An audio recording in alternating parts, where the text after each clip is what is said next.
Welcome to a Wednesday version of the Better Man podcast. On this Wednesday, we have decided as a group of guys who are listening this that this is one of the greatest days for a man to get better. There's been a lot of argument and debate, but they have come to a pretty strong consensus that this is one of the best days. And so I'm glad to be able to come to you to talk to you about another episode of the podcast where we're just dealing with how to be better as men. Don't forget, you can always catch our archives on any of the platforms that we're on, which include audio platforms like Spotify and Google Podcasts, Apple Podcasts, and of course video platforms as well, YouTube, Instagram, Facebook. And also don't forget, anytime you can engage with any of the conversation through any activity on those platforms, heart, like, share, subscribe, any of those mechanisms, commenting helps us out tremendously. Today, I want to talk to you about something that I think we deal with as men a lot. If you are probably if you are really a hard working guy, especially if you are a guy who really puts it all on the line for their work environment, things like that, or even serving in the church sometimes can be a little overwhelming. But mostly, I'm talking about our work environments. Here's what I hear from guys a lot, and I've lived this out myself: is this feeling of, man, I've worked so hard, I feel burned out, I feel exhausted from work. I don't think I can recover. Burned out in life in general, whatever those words might look like. You're heavily exhausted. Let me share with you, I think, some of the things that we end up doing when we feel burnt out, how unhealthy that can be for us, but then also maybe give you some solutions. So, I wrote down some thoughts about just some of the consequences when you and I are feeling empty and burned out. Is we start to just kind of feel depreciated in our own worth. We might say, we're really like incredible in doing everything at work, but we start to feel empty and devalued, and our exhaustion causes us to just feel weak. And when you feel weak, you're going to look at yourself in a more weak way. And so, though I want to address the other side of this, which is, kind of feeling like others are letting you down and others are at fault, we do tend to, at some point when we're feeling burnt out, start to devalue ourselves. And so we got to be careful about that. I think, in that journey of devaluing some of our own selves and the things that we see about ourselves, it does oftentimes lead to a negativity towards others. And so let's talk about that. We start to say things like, man, everybody else is messing up. I'm taking everything all on my own. Everything's falling apart around me. Remember, if you look at Elijah, his thing is like, everything's falling apart. I'm just a complete failure, and everybody around me is worthless. So you end up getting on this negative journey about yourself and others and unhealthiness. We then, I think what I see is that oftentimes we'll start exaggerating.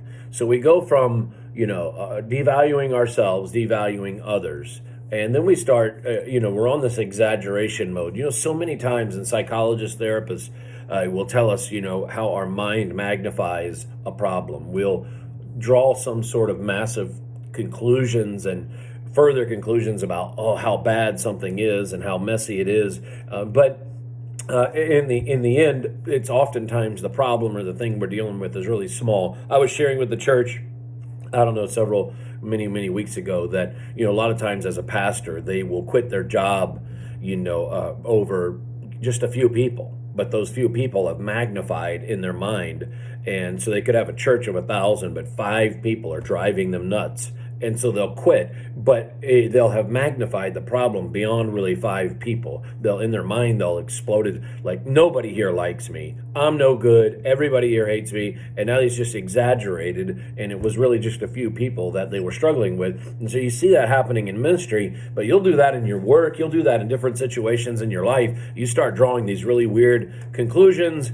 and these feelings almost start to take over, right? We talked about before, I've shared here on the podcast and again in my church that feelings aren't truth so many times. They can certainly alert us to things going on in our life, that emotions, but oftentimes feelings aren't the most accurate thing for us to rest our decision making on. But when we're feeling burned out, we start to make these poor decisions. And I think what's really important is when you feel really empty, you will begin an unhealthy journey of abdicating your dreams as a man. All right, so this is one of the biggest reasons why you've got to figure out how to be healthy. And I'm going to share some tips with you here in just a little bit from stuff that I've learned. But I want to say that the abdication of your dreams, when you have decided to just not deal with the unhealthiness that you're encountering in a time of burnout, you'll begin to lose your vision for where God was once leading you. You'll begin to, just say things like, I've had enough. I've had enough, Lord. I can't do this anymore. And the things that were so important to you, you begin to lose. And I think that's important when we start considering, we could lose. We could give up on family. We could be so burnt out that we give up on marriage. We give up on being good parents, being good fathers. And so this all adds up to something that is unhealthy. But let me give you some helpers here that I've learned that were taught to me. And so hopefully this will help you. But I think obviously one of the biggest is to figure out how to get rest. And what I've shared, I think when I was talking about the Driven Man, one of our most popular podcasts that we did, talking about the Driven Man, I was talking about how you've got to go from stress to rest. And most men don't want to rest. Most men don't want to relax. If you're a driven guy, excuse me, there's plenty of lazy guys, but driven guys will find themselves to, so I'm saying there's some lazy guys who rest too much. All right, but if you're a guy who's a man who's on the move and wanting to accomplish great things, you'll find it to be kind of wimpy almost to think that you're going to actually stop and take a rest. And you got to understand there's a balance there where, getting your rest is critical. And I learned this the hard way, and I shared on that podcast how I learned it the hard way and how I was not resting, not listening to my body, not getting the naps that I need. And I don't have to go into the studies that show that when you are tired, how your brain functions poorly. The things that are going on in your mind, it starts to function very poorly. And so we know that you will need to get rest. Fatigue will make failures out of all of us. I don't care how great of a guy you think you are. When you are fatigued, you will become somebody who's going to make unhealthy decisions. And then I think you've got to release some of the frustrations that you're just feeling, some of the things that you're feeling, some of the things that are going on in your life. You got to have a release of that communication to God to say, God, this is what I'm going through. You're getting rests, and you're just admitting, right? We know anytime we're struggling, we've got to admit that this is where I'm at. This is what I'm dealing with. I'm revealing my heart to God, and I'm just sharing. I'm sharing maybe with a friend some of those struggles. I'm starting to find opportunities to get wisdom from people who can tell me how to get healthier additionally, other than things like what we're talking about here. But mostly we're having these conversations with God that just allow us to pour out our heart. That God, I need strength from you. And this is where we start really activating this Holy Spirit power that God wants to show us. When you ask for that activation of that power in your heart and in your life, it will take you to another level to get outside of the fatigue. So we're resting and we're crying out to God for help. And then we're going to implement a refocus. We're going to implement a refocus on God that maybe we've lost. All right. So anytime I'm getting tired, it's probably because I'm working extremely hard. And a lot of times some of that exhaustion and working really hard means that I did turn away from some of my focus on God being the one in control. All right. So the more I'm working, the more I think I'm in control, the more I think I've got to do everything. And I am really just saying now, God, you're not in control. I am. And the incredible amount of stress that comes into your life from trying to play God. I don't have time to talk about because it's so extensive. But there are many of you who, you are in a tired place, guys, and the reason you're in that place and in that kind of burnout feeling is because you have lost focus on God. And the more you just dig into Him, the more you'll find, again, that energy and that strength coming your way to continue to grow. I want to be clear that when you're to continue to grow healthy, I want to be clear, when you are in an empty place, God can certainly do a quick work in bringing strength to you. There's no doubt about it. But sometimes when you're burnt out, it takes many weeks of healthier living, right? Starting new habits. How long does it take to do a new habit? 21 days, but whatever that looks like.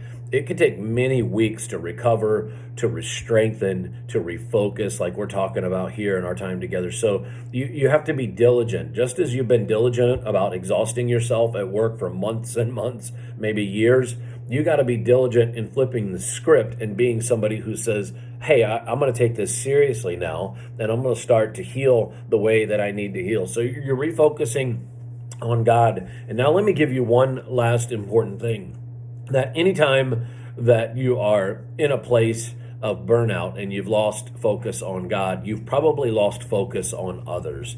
And so you're going to refocus on a care about others. And I know caring about others can leave a human being exhausting.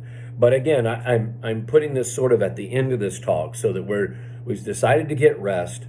We've decided that, you know what, I gotta cry out to God. I gotta refocus on God. But now I'm at this place where I realize, I need to pay attention to others. And what I've talked about before is when we're having anxiety, stress, exhaustion, depression, what we do is we get very inward focused. I got all these problems going on. Nobody understands. I'm super exhausted.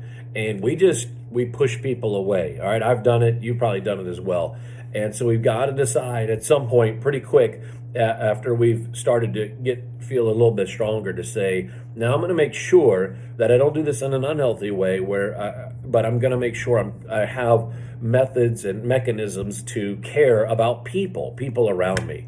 And, serving at your church, make sure you're in that environment, right? That's one of the benefits of serving in a church is you have that benefit of that environment where you're putting yourself in a place to serve. You're serving, figuring out how to serve your spouse, serve your children. And you've probably gone, if you've been exhausted, you've gone a period of time where you've maybe stopped serving them because you're so busy with work and being aggressive with so many other things. So there's a few things I wanted to share with you. If you're a guy who says, I feel burnt out, you're moping around, you're kind of, you're feeling like a little bit of a dog. You need to do some of the things we're talking about today because there's so much at stake, and the loss of your dreams is a big, big deal. And so I hope this will help, and I'll talk to you all on Friday.